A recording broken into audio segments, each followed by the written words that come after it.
शराब घोटाले पर फिर गरमाई छत्तीसगढ़ की सियासत। कवासी लखमा से मिलने सेंट्रल जेल पहुंचे भूपेश बघेल। जांच एजेंसियों पर भूपेश बघेल के गंभीर आरोप। ईओडब्ल्यू और ईडी की कार्रवाई पर उठाई सवाल। छत्तीसगढ़ में शराब घोटाले को लेकर जेल में बंद पूर्व आबकारी मंत्री और आदिवासी नेता कवासी लखमा से मिलने पूर्व मुख्यमंत्री भूपेश बघेल रायपुर सेंट्रल जेल पहुंचे। मुलाकात के बाद भूपेश बघेल ने जांच एजेंसियों पर गंभीर आरोप लगाए और इसे राजनीतिक साजिश बताया। भूपेश बघेल ने कहा कि कवासी लखमा को ज्यादा से ज्यादा समय तक जेल में रखने की मंशा से जांच एजेंसियां काम कर रही हैं। उन्होंने आरोप लगाया कि प्रवर्तन निदेशालय ने जानबूझकर सुप्रीम कोर्ट में समय पर जवाब दाखिल नहीं किया। अगर जवाब पेश कर दिया जाता तो 17 दिसंबर को ही फैसला आ सकता था। उन्होंने कहा कि जांच एजेंसियां राजनीतिक दबाव में काम कर रही हैं। भूपेश बघेल ने यह भी कहा कि चैतन्य बघेल को जमानत कोर्ट से मिली है, न कि किसी दबाव या सिफारिश से। भूपेश बघेल ने बीजेपी नेताओं पर भी निशाना साधते हुए कहा कि 1 साल से निर्दोष कवासी लखमा जेल में बंद हैं। उन्होंने बीजेपी से घड़ियाली आंसू बहाने के बजाय एजेंसियों को कोर्ट में जवाब देने की सलाह दी। निर्दोष कवासी लखमा आज पूरे 1 साल से ईडी और ईओडब्ल्यू ने बंद कर रखा है, और यदि ये निर्दोष मान रहे हैं और मंत्रिमंडल में हैं, तो फिर ईओडब्ल्यू कार्रवाई क्यों कर रही है? उसको एफआईआर क्यों करके रखा है? ये घड़ियाली आंसू बहाना बंद करे और ईडी को निर्देश करे कि वो रिप्लाई फाइल करे सुप्रीम कोर्ट में। तो वहीं इस मुलाकात और भूपेश बघेल के बयान पर पलटवार करते हुए डिप्टी सीएम अरुण साव ने कहा कि जेल जाकर मिलना भूपेश बघेल का व्यक्तिगत निर्णय है। अरुण साव ने तंज कसते हुए कहा कि उनके बेटे को जमानत मिली है, लेकिन जिस तरह से एक निर्दोष आदिवासी नेता के साथ अन्याय हुआ है उसे पूरी छत्तीसगढ़ की जनता ने देखा है। इसके साथ ही बीजेपी भूपेश बघेल पर आदिवासी नेता के साथ अन्याय करने का भी आरोप लगा रही है कि ये उनका अपना निर्णय होगा, मिलना भी चाहिए। बेटे को जमानत मिली है तो निश्चित रूप से जिस निर्दोष आदिवासी को इन्होंने जिस तरह से किया है उनके साथ अन्याय, ये पूरी छत्तीसगढ़ की जनता ने देखा है। कुल मिलाकर कवासी लखमा से जेल में हुई मुलाकात के बाद छत्तीसगढ़ की राजनीति एक बार फिर से गर्मा गई है। पूर्व मुख्यमंत्री भूपेश बघेल जहां जांच एजेंसियों पर राजनीतिक दबाव में काम करने और जानबूझकर कार्रवाई में देरी के आरोप लगा रहे हैं, तो वहीं बीजेपी और उप मुख्यमंत्री अरुण साव इसे भूपेश बघेल का व्यक्तिगत कदम बताते हुए पलटवार कर रहे हैं।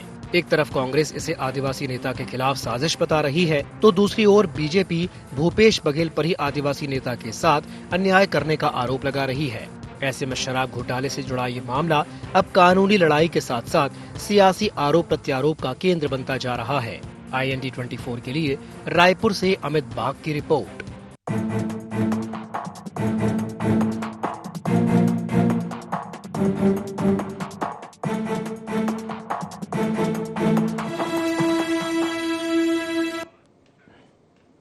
नमस्कार, जय जोहार, गुहार। छत्तीसगढ़ में आप सभी का स्वागत है। मैं हूं आपके साथ दिव्यांशु जोशी। तो छत्तीसगढ़ में शराब घोटाले को लेकर के सियासत एक बार फिर से तेज हो गई है। जेल में बंद पूर्व आबकारी मंत्री और आदिवासी नेता कवासी लखमा से पूर्व मुख्यमंत्री भूपेश बघेल की मुलाकात के बाद राजनीतिक बयानबाजी शुरू हो गई। भूपेश बघेल ने जहां जांच एजेंसियों पर गंभीर आरोप लगाते हुए इसे राजनीतिक साजिश बताया, तो वहीं बीजेपी और उप मुख्यमंत्री अरुण साव ने इन आरोपों पर पलटवार किया है। तो आज इसी विषय को लेकर के हम चर्चा करेंगे, लेकिन चर्चा करने से पहले जान लेते हैं क्या है आज के गुहार पॉइंट्स। लखमा से भूपेश बघेल की मुलाकात के क्या है मायने? पक्ष और विपक्ष दोनों क्यों बता रहे लखमा को निर्दोष? जांच एजेंसियों पर राजनीतिक दबाव के आरोपों में कितनी सच्चाई? छत्तीसगढ़ में शराब घोटाले का कौन है असली दोषी?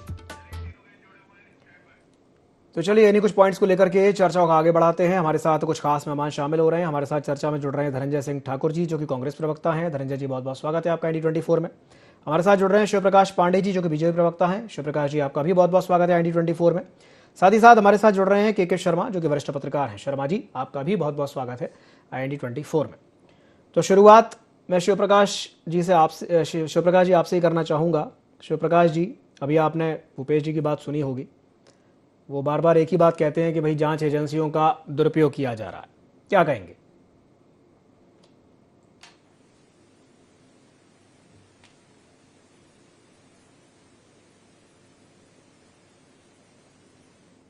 शिवप्रकाश जी, क्या आप तक मेरी आवाज पहुंच रही है?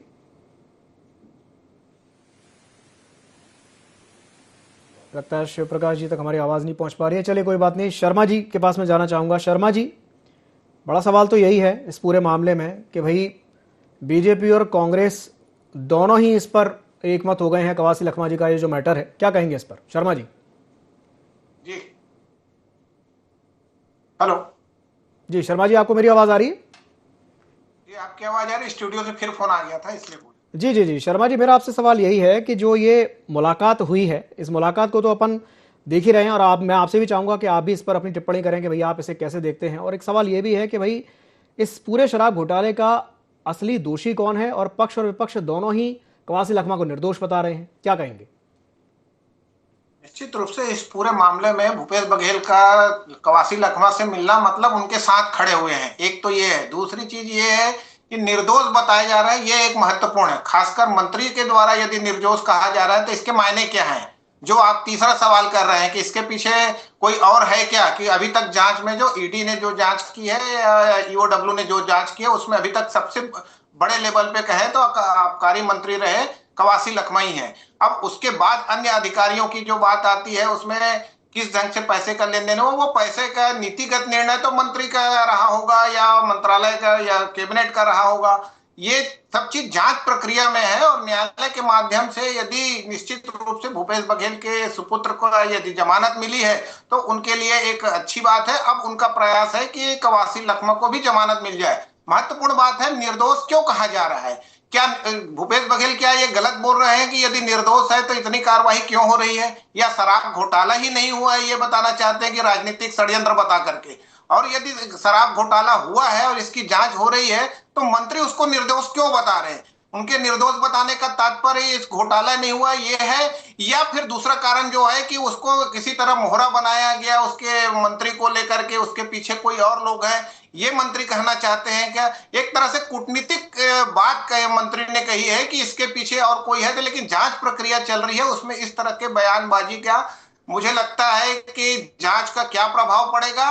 और कवासी लखमा की जहां तक जमानत की बात है तो चैतन्य बघेल को जो जमानत मिली है उसमें एक बात कही गई कि ज्यादा समय जेल में नहीं रखा जा सकता। तो ये बात तो कवासी लखमा के लिए भी लागू हो सकता है, या आगे बात आ सकती है, एक पॉइंट बन सकता है कि साल भर से ज्यादा ये कवासी लखमा मतलब चैतन्य बघेल से ज्यादा समय से ये जेल में है। तो इस विषय को लेकर के जो है जो जांच की बात आ रही सुप्रीम कोर्ट में, मतलब जिस तरह से कहा जा रहा है कि ईडी अपना जवाब प्रस्तुत नहीं कर रही है ना, रिजल्ट फाइल नहीं, मतलब अपना जवाब को फाइल नहीं कर पा रहे हैं, तो ये पूरे मामले को लेकर ये है कि राजनीतिक बयानबाजी हो रही। खासकर आदिवासी मतदाताओं को ये बताने की कोशिश किया जा रहा है कौन ज्यादा आदिवासी हितैषी है। भाजपा की ओर से भी यही बात कही जाएगी, आदिवासी नेता और फिर निर्दोष बताया जाना, इसके पीछे कारण क्या है ये समझने वाली बात है। इसमें दोनों पॉइंट है, क्या इसके पीछे और कोई वो नाम उजागर करवाना चाहते हैं और कुछ बताना चाहते हैं, लेकिन जांच चल रही है। इसमें किसी भी प्रकार की मुझे लगता है इस प्रकार से बयानबाजी को लेकर के जांच क्या प्रभावित होगा, ये एक बड़ा सवाल है जी। चलिए ठीक है पांडे जी आपको मेरी आवाज आ रही है? शिव प्रकाश जी, क्या आप मुझे सुन पा रहे हैं?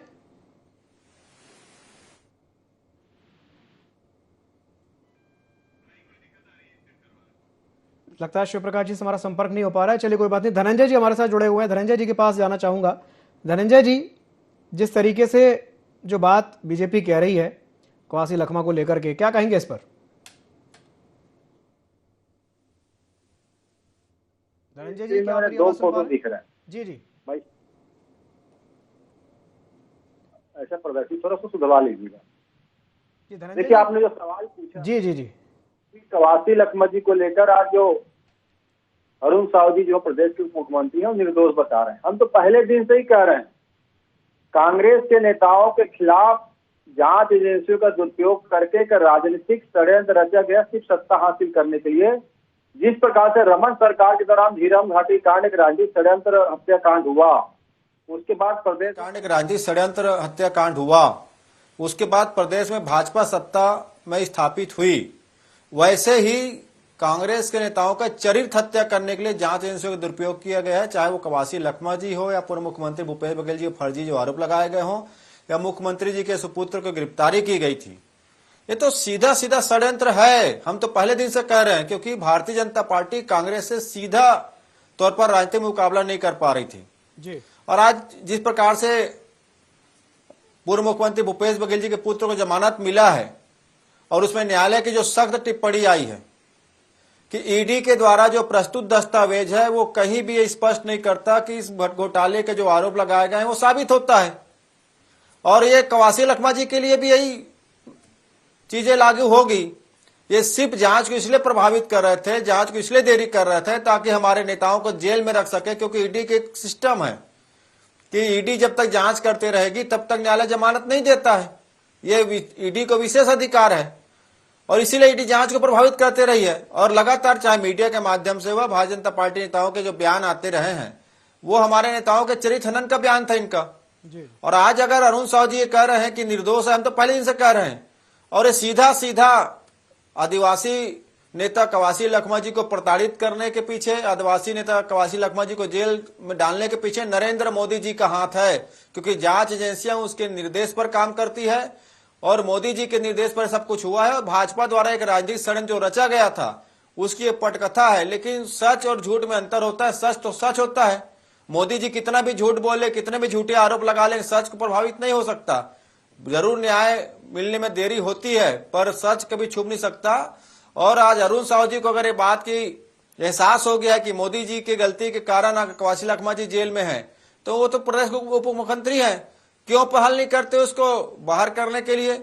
और आज जब उनको समझ में आ रहा है कि आदिवासी समाज में आक्रोश है भाजपा के इस कृत्य के चलते कि यहाँ के आदिवासी नेताओं को परेशान किया जा रहा है बेवजह का, तब उनको अफसोस हो रहा है। ये आदिवासियों को बहलाने की कोशिश कर रहे हैं, लेकिन ये कुछ भी कर ले भाजपा के नेता, प्रदेश का आदिवासी समाज समझ चुका है कि नरेंद्र मोदी जी के इशारे पर ईडी, सीबीआई और अन्य एजेंसियों ने अपने ताकत का दुरुपयोग किया है और हमारे निर्दोष आदिवासी नेता कवासी लखमा जी जो बस्तर में लोकप्रिय है उनको फर्जी आरोप लगाकर जेल में बंद किया है। अगर 1 साल तक जेल में कवासी लखमा जी बंद है उसके लिए केंद्र की भाजपा सरकार जिम्मेदार है, पूरी प्रदेश की भाजपा के नेता जिम्मेदार हैं।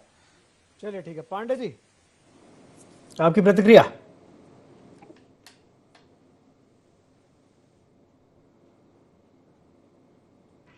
शिव प्रकाश जी, क्या आप तक मेरी आवाज पहुंच रही है? शिव प्रकाश जी, क्या आपको मेरी आवाज सुनाई दे रही है? लगता है शिव प्रकाश जी से हमारा संपर्क नहीं हो पा रहा है। चलिए कोई बात नहीं, शर्मा जी के पास मैं चला जाता हूं। शर्मा जी हमारे साथ जुड़े हुए हैं। शर्मा जी, जो बात धनंजय जी कह रहे हैं, क्या आप भी उससे इत्तेफाक रखते हैं? जो राजनीतिक दबाव वाली बात वो कह रहे हैं कि भाई जानबूझ करके इस तरह का दबाव बनाया जा रहा है। शर्मा जी, ईडी अपनी जांच कर रही है तो इसमें तमाम प्रकार के कितने करोड़ का हो गया, फिर 70 करोड़ रुपए कवासी लखमा को मिला, फिर कांग्रेस भवन बन गए, तमाम प्रकार की बातें आई है। लेकिन निर्दोष क्यों कहा गया मंत्री के द्वारा, ये तो भाजपा की ओर से स्पष्ट होना चाहिए कि किस कारण से निर्दोष कहा जा रहा है। एक जो न्यायिक अभिरक्षा में जेल में है उनको निर्दोष बता के भाजपा क्या कहना चाहती है, या पिछले समय ये कहना चाहती है कि उनका जिस ढंग से दुरुपयोग हुआ, जो वो एक बात कहते हैं कि पढ़े लिखे नहीं थे, इसलिए ये तो भाजपा की ओर से कहा जाना चाहिए कि क्या कारण से निर्दोष कहा गया। निर्दोष की अपनी परिभाषा धनंजय जी बता रहे हैं, भाजपा का क्या कहना है, निर्दोष की परिभाषा क्या है, क्यों यहाँ पे निर्दोष कहा जा रहा है, और उसकी जमानत को लेकर जो बातें आ रही है उसमें भाजपा का क्या कहना है। जी जी जी, चलिए ठीक है, हम कोशिश करेंगे कि पांडे जी से संपर्क हो जाए। हमारा कोशिश लगातार जारी है। चलिए जब होगा तब उनसे मैं पूछ लूंगा। धनंजय जी, वापस आपके पास आना चाहूंगा। एक सवाल ये भी है कि भाई इस पूरे मामले का असली दोषी कौन है, ये भी एक बड़ा सवाल है। धनंजय जी,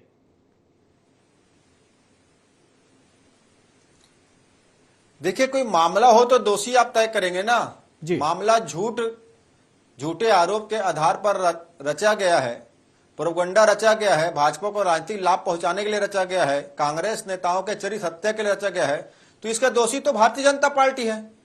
3 साल से ईडी जांच कर रही है, ईओडब्ल्यू जांच कर रही है।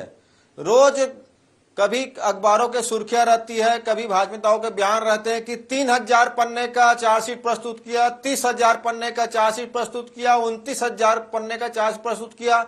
कभी कहते थे कि 1100 करोड़ का घोटाला हुआ है, फिर उसको 2100 करोड़ का बताने लग गए, फिर 3200 करोड़ का बताने लग गए।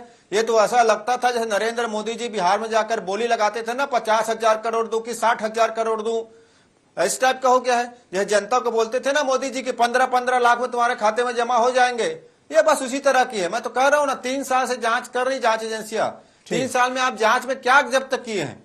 और एक निर्दोष नेता है आदिवासी समाज के कवासी लखमा जी, उसको सिर्फ एक षड्यंत्र पूर्वक फंसाया गया है। इस षड्यंत्र पे फंसाने का कारण भारतीय जनता पार्टी को राजनीतिक लाभ लेना था और अडानी को बस्तर में स्थापित करना था। इसीलिए मैंने कहा ना, रमन सरकार के दौरान भी झीरम घाटी राजनीतिक षड्यंत्र हत्याकांड हुआ था, हमारे वरिष्ठ नेताओं की वहां पर शहादत हुई थी। उसके बाद सत्ता किसको मिला था? डॉक्टर रमन सिंह जी मुख्यमंत्री बने तीसरी बार भारतीय जनता पार्टी की सरकार बनी। आज अगर शराब घोटाला और अन्य प्रकार के झूठे आरोप लगाकर हमारे जो सरकार का चरित्र हनन किया गया, हमारे नेताओं का राजनीतिक हत्या करने का प्रयास किया गया है, जो उनके चरित्र का किसको लाभ मिला है? भारतीय जनता पार्टी की सरकार बनी है। तो राजनीतिक हत्याकांड में षड्यंत्र हुआ, झीरम घाटी कांड, रमन सिंह मुख्यमंत्री बनते हैं, हमारे नेताओं की चरित्र हत्या करके विष्णु साय जी मुख्यमंत्री बने हुए हैं। इसीलिए मैं कह रहा हूं हमारे सारे नेता निर्दोष है और इसका जिम्मा पूरे नरेंद्र मोदी जी को ऊपर जाता है, क्योंकि वो प्रधानमंत्री है देश के, और एजेंसियों को सही काम कराने का निर्देश उनको मिलना चाहिए था, लेकिन दबाव में एजेंसियों का दुरुपयोग किया गया है। ठीक है, चलिए पांडे जी, क्या आप मेरी आवाज सुन पा रहे हैं? जी बिल्कुल। जी पांडे जी, मैं चाहूंगा कि आप अपनी प्रतिक्रिया दें। मैं क्षमा करेंगे, अभी विलंब से जुड़ा हुआ हूं और जितना सुन पाया हूं उसके आधार पर और तथ्यात्मक जानकारी रखता हूं आपको। वास्तव में ये कहना चाहते हैं कि शराब का घोटाला हुआ ही नहीं है क्या? शराब का घोटाला नहीं हुआ है? अगर घोटाला हुआ तो क्या उसकी जांच नहीं होनी चाहिए? दूसरी चीज, अगर जांच होनी चाहिए तो किस एजेंसी से होनी चाहिए, कैसे होनी चाहिए, क्या उसके लिए लॉ ऑफ लैंड है, किस प्रकार का प्रोसीजर होना चाहिए? ये सब सारी चीजें असल में जाहिर है कांग्रेस के लोग भी मानते हैं कि हजारों, मतलब 1000, 2000, 5000, 4000 क्वांटम बढ़ता चला जा रहा है। इसका अमाउंट जो है, पहले तो ये था कि 1000 करोड़ का घोटाला, पता चला कि 2000 करोड़ का, पता चला 2800 करोड़ का, अभी तो 3200 करोड़ का घोटाला सामने आ रहा है और ये बहुत बड़ा घोटाला है। देखिए, इस पूरे घोटाले में 3 तत्व बड़े साजिशन मिले हुए हैं और बहुत बड़ा घोटाला किया। एक तो पॉलिटिकल लोग, दूसरा ब्यूरोक्रेटिक लोग और तीसरा कारोबारी लोग। और जिस प्रकार की जांच एजेंसी ने इनको सामने ले आके खड़ा किया है, देख, वो अपने आप में बड़ा अमेजिंग है, बड़ा कमाल की चीज है। और इसको टोटल डिनाई करने की कोशिश, देखिए आप सब जानते हैं सुप्रीम कोर्ट का निर्देश है कि बेल आपका राइट है और जेल जो है एक्सेप्शन है। तो बेल अभी जैसे चैतन्य बघेल की हुई तो ये सारे लोगों पे दबाव पड़ने लगा कि भाई उनकी सरकार थी, मुख्यमंत्री का पुत्र था, उनके संरक्षण में सारी चीजें हो रही थी, उसको जो है एक जिसको एजेंसियों ने कहा है कि एक प्रकार का एग्जीक्यूटिव, पॉलिटिकल एग्जीक्यूटिव था और उसकी बेल हो गई। और इतने दिनों से मंत्री, देखिए साहब, बस्तर के कई रहने वाले हैं हमारे लखमा जी, और बहुत पुराने विधायक हैं, राजनेता हैं, निरक्षर है, पढ़े लिखे नहीं है। उन्होंने खुद कबूल किया है कि अधिकारी जो एपी त्रिपाठी आता था और मुझसे दस्तखत करवा लेते, पब्लिक फोरम में है सारी चीजें। और उस समय के मुख्यमंत्री थे, उनके खास आदमी एपी त्रिपाठी। यह पूरा कॉकस जो है जिस प्रकार से रचा गया, भुना गया, जिस प्रकार से जनता के धन को लूट की गई और उसको एजेंसी जांच कर रही, इसके लिए और सारी चीजें, जब इनका बेल हो गई तब ये प्रतिक्रिया आई कि भाई इतनी सक्रियता, जितने अपने लड़के के लिए जितनी सक्रियता श्रीमान भूपेश बघेल की पूर्व मुख्यमंत्री की रही है, उसी तरह से लखमा के बारे में क्यों नहीं? दोष निर्दोष या अदालत सिद्ध करेगा, कोई पॉलिटिकल पार्टी जज नहीं होती है। जो पब्लिक परसेप्शन है, जिस प्रकार का शासन भूपेश जी ने चलाया था, जिस प्रकार की लूट हर जगह, घोटाले जिस प्रकार से किया और जिसको एजेंसी ने लगातार हर समय पर्दाफाश किया, हम लोग भी बड़ा कंफ्यूज हो जाते हैं जब घोटाले की बात चलती है तो पता चलता है कौन सा घोटाला भाई, किस तरह का घोटाला, कोई पीएससी का घोटाला या शराब का घोटाला या गोबर का घोटाला, तो घोटाले की बात चलती है। और इसके लिए जो अधिकृत है, संविधान परक जो हमारी एजेंसीज हैं, उन्हीं से जांच होगा और कोर्ट ऑफ लॉ में जाएगा। अदालत का काम है वो दोषी है कि नहीं है, ये लॉ ऑफ लैंड है, इस प्रकार की प्रोसीजर है। पॉलिटिकल जो है इस प्रकार का दोषारोपण करना उचित नहीं है। एजेंसियां जांच कर रही है, सरकार बदली है, विष्णुदेव की सरकार आई है और निष्पक्षता पूर्वक जो है सेंट्रल एजेंसी हो चाहे स्टेट एजेंसी हो, इस प्रकार के घपले घोटाले की जांच करेगी। इसके बारे में भारतीय जनता पार्टी की जीरो टॉलरेंस की नीति है। पॉलिटिकल ये एजेंसियां का दुरुपयोग कर रहे हैं। आज तक कोई भी व्यक्ति ऐसा नहीं मिला जो कि दोषी होने के बावजूद भी कहा हो कि मैं दोषी हूं। कोई भी मुलजिम कभी भी नहीं कहता कि मैं दोषी हूं, मैं अपराधी हूं, कभी भी नहीं कहता। और हमेशा जिसको सजा भी हो जाती है वो भी कहता है मैं निर्दोष हूं।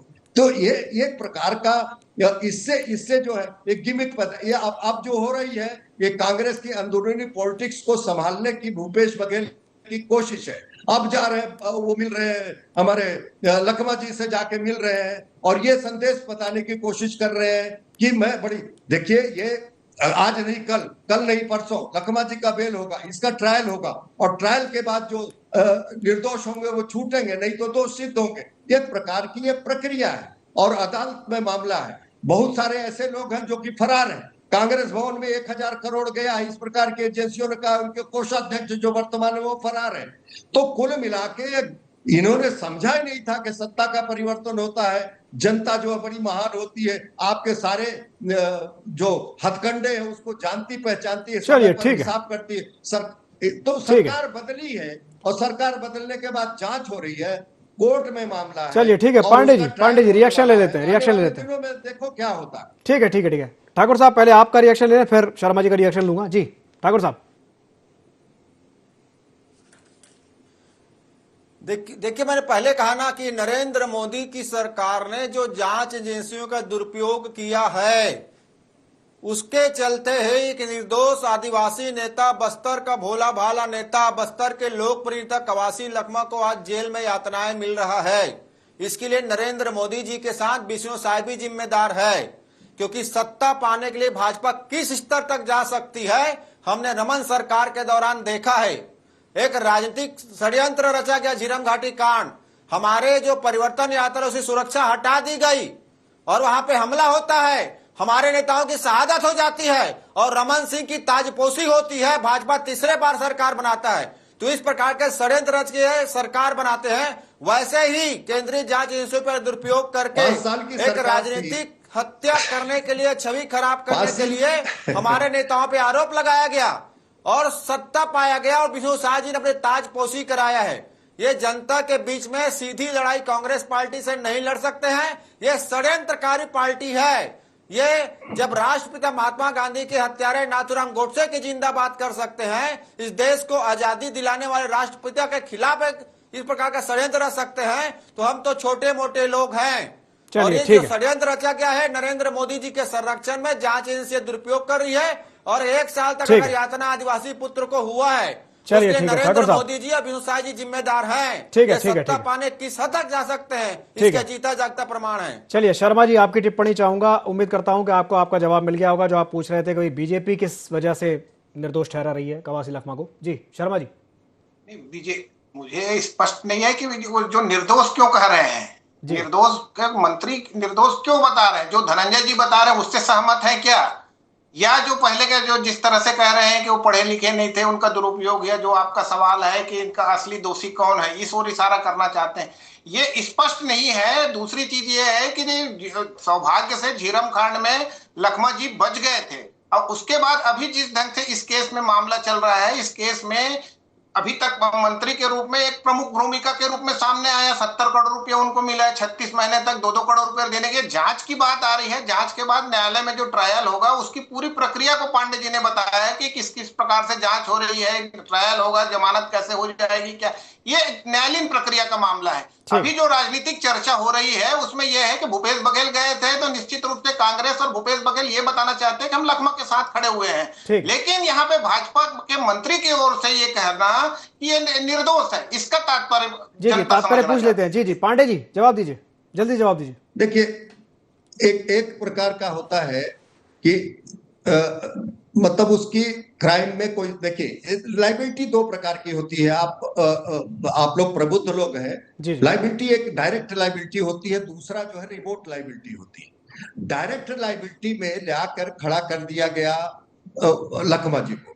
लखमा ने खुद बयान दिया कि भाई, और एजेंसीज ने भी जो इन्वेस्टिगेशन में पाया है कि उसको 2 करोड़ रुपए प्रतिमाह मिलते थे, और 2 करोड़ में उनमें से एपी त्रिपाठी आके अंगूठा लगवा लेता था, ये पब्लिक में। और उन्होंने ये कहा है, तो एक प्रकार का वो ऐसा व्यक्ति है कि जो अनपढ़ है, पढ़ा लिखा व्यक्ति नहीं है, और उसको आबकारी मंत्री एक ढाल के रूप में तत्कालीन मुख्यमंत्री ने बनाया, और उसको जो है चिल्लर पैसे दे के और पूरा माल जो है चैतन्य बघेल के खाते में डाल दिया। 3,000 साढ़े 3,000 करोड़ का जो 3200 करोड़ का जो घोटाला हुआ है, करेंगे। फर्जी आरोप लगा रहे हैं। कोर्ट ने कहा है कि ईडी की जांच में चैतन्य के खिलाफ कोई आरोप साबित नहीं होते हैं। शिव प्रकाश पांडे जी, आप पढ़े लिखे व्यक्ति हैं, आप जो आरोप लगा रहे हैं आपके खिलाफ मैं कंटेम्प्ट ऑफ कोर्ट कर सकता हूं। ईडी के खिलाफ जो माननीय न्यायालय कंटेम्प्ट किया है कि ईडी की जांच रिपोर्ट में कहीं भी मामला सीधा उनसे नहीं जुड़ता, जितेंद्र बघेल से। आप कैसे फर्जी बात कर रहे हैं बैठ के? आप संघी लोग ऐसे फर्जी झूठ फैलाते हैं नरेंद्र मोदी जी की तरह। कुछ भी बात करेंगे आप। कोर्ट का आपने निर्णय पढ़ा है जमानत वाली? कोर्ट ने स्पष्ट कहा है कि ईडी की जांच में कहीं साबित नहीं होता, सीधा सबूत नहीं मिलता है। आप कैसे बोल सकते हैं? आप गुमराह कर रहे हैं। नरेंद्र मोदी जी के संरक्षण में ईडी गलत काम कर रही है, और एक आदिवासी नेता कवासी लखमा की राजनीतिक चरित्र की हत्या कर रही है। ठीक है, समय सीमा समाप्त हो रही है। ठीक है, चलिए ठीक है। बहुत बहुत धन्यवाद आप तीनों मेहमानों को हमारे साथ जुड़ने के लिए और चर्चा में शामिल होने के लिए। समय की बाध्यता के चलते चर्चा को यहीं समाप्त करना चाहूंगा। बने रहिए IND24 के साथ। नमस्कार।